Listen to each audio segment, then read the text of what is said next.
Hello friends, તમારું સ્વાગત છે મારા કિચનમાં. આજે આપણે બનાવશું આખી કેરી અને મેથીનું અથાણું. આ અથાણું તમે એકવાર બનાવી આખા વર્ષ સુધી સાચવી શકો છો અને જ્યારે જોવે ત્યારે આ ખાટું અથાણું ખાઈ શકો છો.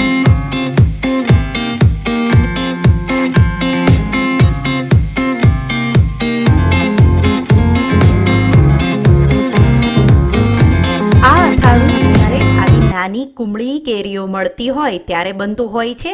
તો મેં રાજાપુરીની જે નાની વેરાયટી કેરી આવે એ લીધી છે. એ તમને અત્યારે માર્કેટમાં આસાનીથી મળી જશે. આપણે કેરીને ઉપરનો એનો ભાગ કાપી લેશું, પછી એના બે ભાગ આ રીતે કરી દેશું. તો આ રીતે એક ઊભો અને એક આડો કટ મારી દેવાનો, વચ્ચેથી જે ગોટલું હોય એ કાઢી લેવાનું. તો આ રીતે મેં અડધો કિલો કેરી લીધી છે. હું બધી જ કેરીને ઉપરનો ભાગ કાપી બે કટ કરી વચ્ચેથી ગોટલું કાઢી લઈશ અને આપણે રેડી કરી લેશું. તો મેં બધી કેરી આ રીતે રેડી કરી લીધી છે, તમે જોઈ શકો છો. હવે આપણે એક બાઉલમાં 1.5 ટેબલ સ્પૂન મીઠું લઈ લેશું અને એમાં 1 ટેબલ સ્પૂન જેટલું આપણે હળદર નાખી દઈશું અને મિક્સ કરી દઈશું.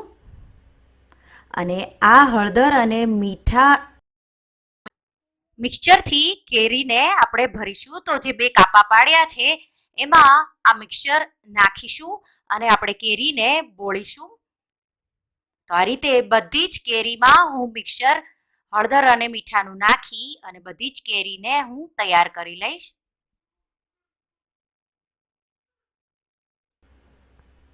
અને એકવાર કેરી બધી ભરાઈ જાય હળદર અને મીઠાથી, આપણે એને એમાં જ બોળીને 2 થી 3 દિવસ માટે રાખવાનું છે. વચ્ચે વચ્ચે તમારે કેરીને દિવસમાં 2 થી 3 વાર એને હલાવતું જવાનું. તો જે અત્યારે કેરી છે એકદમ ગ્રીન છે એની સ્કિન, અને જ્યારે એ સારી રીતે પલળી જશે એટલે એ પીળી થઈ જશે. તો આપણે એવી થાય ત્યાં સુધી આપણે એને પલાળવાનું છે. તો તમે જોઈ શકો છો. અને જે વધેલો મસાલો છે એ આપણે ઉપર હળદર અને મીઠાનો એ ઉપર જ નાખી દેશું અને કેરીને આ રીતે મિક્સ કરી દેશું. એક દિવસ માટે હું એને સાઈડમાં મૂકી દઈશ. કેરીના કટકા હોય એ એક દિવસમાં પલળી જાય, પણ આખી કેરી છે તો એને 2 થી 3 દિવસ લાગશે. અને જ્યારે બીજો દિવસ હોય ત્યારે મેં અહીંયા એક બાઉલમાં 1/4 કપ જેટલી મેથી લીધી છે. મેથીને આપણે ધોઈ અને પછી એમાં ઉપર સુધી પાણી રાખી અને આપણે મેથીને પણ પલાળી દેશું. તો મેથીને 4 થી 5 કલાક પલાળવાની. તો બીજો દિવસ કેરીનો થઈ ગયો છે ત્યારે એમાં મેથી જે પલાળેલી છે એ હું નાખી દઈશ. તો મેથીને પહેલાં એકવાર સારા પાણીમાં પલાળી પછી જ આપણે ખાટા પાણીમાં નાખશું. અને તમે જોઈ શકો છો હજી કોઈ કેરીની સ્કિન છે એ ગ્રીન રહી છે. તો હું મેથીના દાણા નાખી અને કેરીને હજી અડધો દિવસ માટે પલળવા દઈશ. તો કેરીમાં મેં ત્રીજે દિવસે મેથીના દાણા નાખ્યા અને એને અડધો દિવસ માટે રહેવા દીધી. તો આ રીતે ટોટલ મેં 3 દિવસ માટે કેરીને પલાળેલી છે. હવે આપણે આ કેરીને આ રીતે કોઈ કપડામાં સૂકવી દેશું. તો અડધો દિવસ માટે સૂકવવા દેવાની છે. સાથે સાથે મેથીના દાણાને પણ સૂકવી દેશું. તો ફેન નીચે તમારે એને 4 થી 5 કલાક માટે સૂકવવા દેવાનું, વધારે નહીં સુકાવા દેવાનું, નહીં તો કેરી છે એ અથાણું એનું કડક થઈ જાય છે. એટલે તમારે ધ્યાન રાખવાનું. તો એ સુકાય ત્યાં સુધીમાં આપણે મેથીનો મસાલો બનાવી લેશું. તો એના માટે મેં અહીંયા અડધો કપ મેથીની દાળ લીધી છે. એને મેથીના કુરિયા પણ કહેવાય છે. અને જો ન હોય તો તમારે મેથીના દાણાને મિક્સરમાં પીસી અને નાખવાના. આ જ રીતે મેં 1/4 કપ જેટલા રાઈના કુરિયા નાખી દીધા અને એમાં આપણે 2 ટેબલ સ્પૂન હિંગ નાખી દઈશું. તો આ રીતે લેયર કરી દીધા. મેથીના કુરિયા વધારે લેવાના, પછી આપણે રાઈના કુરિયા અને વચ્ચે હિંગ લઈ લેવાની. અને હવે મેં અહીંયા 1 કપ તેલ લીધું છે. તો તમે શીંગ તેલ કે સનફ્લાવર ગમે તે તેલ લઈ શકો. મેં અહીંયા સરસવનું રાઈનું તેલ લીધું છે. રાઈનું તેલ મેં 1 કપ મેજર કરીને લીધું છે. અને આપણે એને એકદમ ધુમાડો નીકળે ત્યાં સુધી ગરમ કરી લઈશું. તો એકદમ ધુમાડો નીકળે ત્યારે તમારે 1 થી 2 રાઈના દાણા નાખી અને જોવાનું. એકદમ આ રીતે ધુમાડો નીકળી જાય એટલે રાઈના દાણા નાખી દેવાના. અને આપણું આ ગરમ ગરમ તેલ ધુમાડો નીકળે છે એને આપણે આપણા મસાલા ભેગું નાખી અને ઢાંકી અને થોડી વાર માટે મૂકી દઈશું અને હલકું ગરમ રહે ત્યાં સુધી આપણે એને આ રીતે ઢાંકીને રાખીશું સાઈડમાં. અને આપણે લાલ મરચું જ્યારે આ મસાલો વઘાર છે એ હલકો ગરમ હોય મેથીયો મસાલો ત્યારે જ નાખવાનું. એકદમ ઠંડાથી થોડું હલકું ગરમ હોય ત્યારે જ નાખશું અને ગરમ પણ ન હોવું જોઈએ, નહીંતર આપણું અથાણું કાળું થઈ જાય. એટલે જ્યારે હલકું ગરમ રહે ત્યારે જેટલા તમે મેથીના કુરિયા મેથીની દાળ લીધી હોય એટલા જ તમારે કપથી મેજર કરી અને મરચું નાખવાનું. તો આ રીતે મરચું તમે નાખો તો અથાણાનો કલર છે એકદમ લાલ અને સારો આવશે.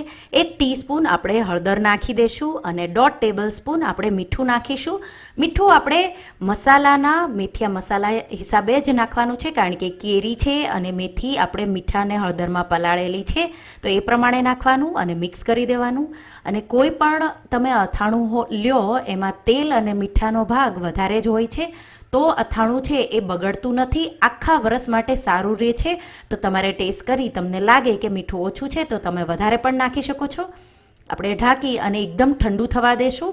તો મેં આને એકદમ ઠંડુ થવા દીધું છે અને હવે આપણે એમાં કેરી જે આપણે સૂકવી હતી એ લીધી છે મેં, એ નાખીશું અને આ રીતે ચમચીની મદદથી મિક્સ કરી અને કેરીના વચ્ચે આ રીતે એ મસાલો ભરી દેશું.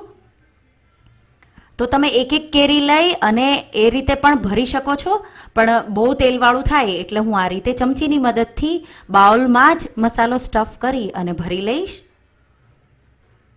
અને સારી રીતે તમે બધી જ કેરીમાં થોડો મસાલો ભરી લ્યો એટલે આપણે જે પલાળેલા મેથીના દાણા છે એ પણ સાથે સાથે નાખી દઈશું.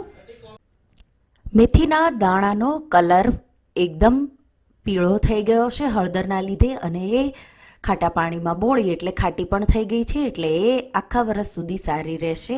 સારી રીતે મિક્સ કરી દઈશું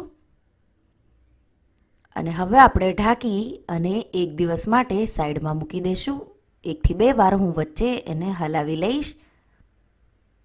તો 1 દિવસ થઈ ગયો છે અને આપણું આખી કેરી અને મેથીનું અથાણું તૈયાર થઈ ગયું છે. હવે આને તમે ખાઈ શકો, પણ આપણે આખા વર્ષ સ્ટોર કરવાનું હોય એટલે આપણે એમાં તેલ નાખવાનું. તો અથાણાને તેલમાં ડુબાડીને રાખવાનું. તો એના માટે મેં અડધો કપ તેલ લઈ એને એકદમ ગરમ કરી લીધું અને પછી એકદમ ઠંડુ થવા દીધું.